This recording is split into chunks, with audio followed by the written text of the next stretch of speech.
a walk-off as much as you can get in wrestling. Yes.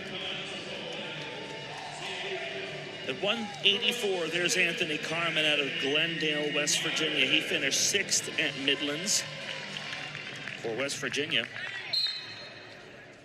It'll be Zayne Lehman out of Akron. A rematch from last year, the only true rematch from last year's duel in Athens. Lehman defeated Carman 10-3 last year. He had a win against Gardner-Webb last time out, Lehman did, against a guy who has been ranked in the past. So a quality win for Lehman his last time out. Carman, 6th at Midlands, about to be thrown on his head here. Well, and he had Lehman pretty well buried with the hip pressure. Get the hip pressure, pull him forward, extend him out, stretch him out, and then try to spin around and go back. But what he did was he had him, the hip pressure, and then he released it, and then he got popped up in the air.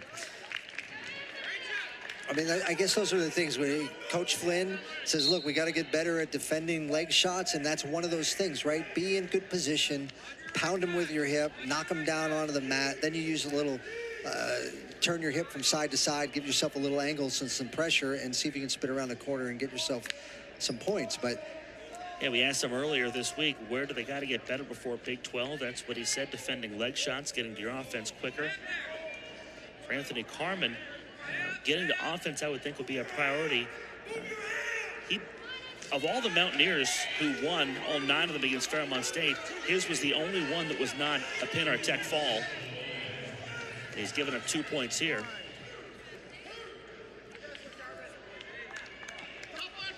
So of the 9 Mountaineer wins against Fairmont State, his is the one that probably left a little bit more to be desired than the rest. Yeah, and then he went and wrestled pretty well out of the Midlands tournament, right? Got himself into the quarters, semifinals, I think he got himself into, and then, and then lost a couple of matches after that, but ended up 6th place. And as Tim Flynn said, Anthony Carman probably let the tournament slip away.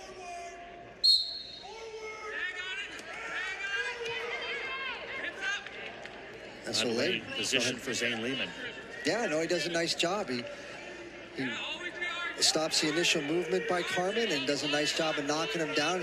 Got the leg in and working to turn that thing a little bit, but Carman just can't let him pound him from down there, right? I mean, that is not a fun place to be.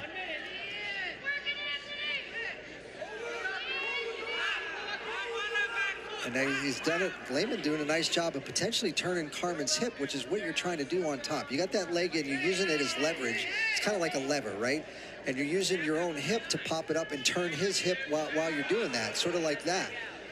And if you get that turn, what you saw earlier with Hilligus, what he was able to do is turn the hip and then reach back, grab the foot, put the little bow and arrow, which now I don't have any leverage whatsoever, and I got nothing to be able to move with.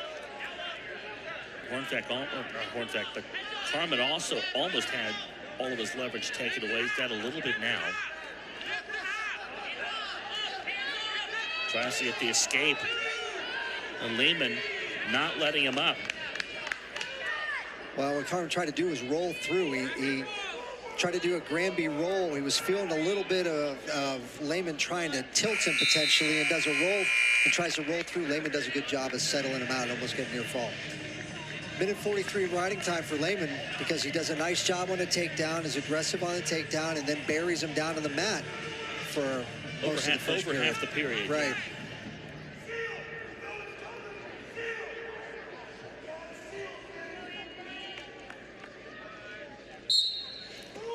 Carman 17-15 last year, finished 8th at the Big 12 championships.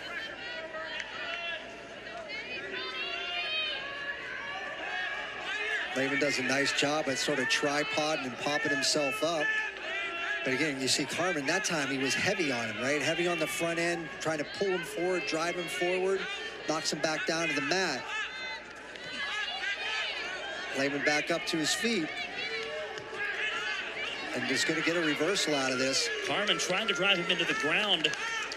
Did not have the ability to follow through, so Lehman now in good position, up 4-0 in the match. Well, what he tried to do is lock through the crotch and pop him up in the air. But when he did that, Lehman turned on him, and then he didn't adjust. And he didn't adjust to the turn, and it ended up being in a little more of a switch-oriented position. Now Carman driving back into him is going to get a reversal. So we've traded reversals here in the third period, or the second period. And not only that, but Anthony Carman melting some of Lehman's riding time away. Could be big as we're in a tight 184 match. Well, right now, Lehman's laying flat on the mat, which is not obviously to his benefit. Carman doesn't really have a leg in. He's just sort of on top of him. He is driving him forward, trying to get that bar. Now he's got the leg sort of in the leg in sort of figure forward like that. But Lehman's got to do his job on the bottom too. You got to work to knock that leg off, pull that knee up, try to get it out so that you can base up a little bit and get off of your stomach. But right now, Carman's just burying him. We're going to be down to almost 30, or almost into the 30s in riding time. So he's taking a minute off in that riding time prior to the period starting. He's taking that point off the board as we come to the end of the second period. So some work for Anthony Carman. Lehman gets his reversal first. And so here you see Carman try to lock into the crotch and pick him up, but he doesn't do a good job of driving him forward, and he gets his hip up in the air and does a nice job of turning and getting a reversal. And now you're going to see Anthony Carman's reversal. Lehman falls off him. Carman pushes back into him and gets... When you fall off, I don't care which team you're on, when you fall off at the top, that's usually not good. It's usually not good. That's not... You're going to give up some points usually that way. Either more than likely an escape, but every once in a while a reversal. This time Carman does a nice job of getting to his feet. And I think this is where he's pretty good, actually, Carman is. He does a nice job in these scrambles. Over and he ties it up with a 2-point takedown. He's got some powerful hips, and when he's in those situations, he does a really great job, which ties the score up at 4 with a minute and a half still left. I mean, technically, holy cow, that's really close. Could he ride him out? I mean, and get the extra point? He might be a half a second short. Oh, that is going to be very, very close. He might be a half a second short. I think he is. He's about a half a second short of where that riding time is going to be. So if he rode him all the way out, it's still going to end up being 4-4, more than likely. That's what it looks like when I'm looking at the clock from that side of it. So if he turns him, great, right? It looks like the riding time clock is going to be short by about a second if you were to ride him out. Well, right now he might as well, because he's burying Lehman down on the bottom. I mean, Lehman's not moving, but he could get some warnings for stallings, as a matter of fact, because Lehman really hasn't moved a whole heck of a lot. And if you have the escape point, you risk not being able to get the takedown, and all of a sudden there's the match. Right, but now Lehman's up to his knees at least, but there was the warning for stalling. That's a surprise. And then Carman lets him slide out. I think that's an escape. I think that's an escape. Yeah, they're going to give him the escape. That was, again, a tactically bad decision, right? And if you're going to do it, why wait this late in the third period to do it? I don't know that he was really thinking of letting him out, although there's a nice shot. And now he's going to drive through, and he's got that 2-point takedown. There's 2 for Anthony Carman. He takes a 6-5 lead. And there's a stalemate. So, takes a 6-5 lead, 34 seconds left, or 17 seconds left, excuse me. Tim Flynn says no reversal, grab his ankle. Right. Do whatever you can. Let him go, but don't let him get on top. Lehman looking for the escape to tie this up. 15 seconds left. Can Carman ride it out and win at 184? He had the ankle. Let go of the ankle. Still has the leg.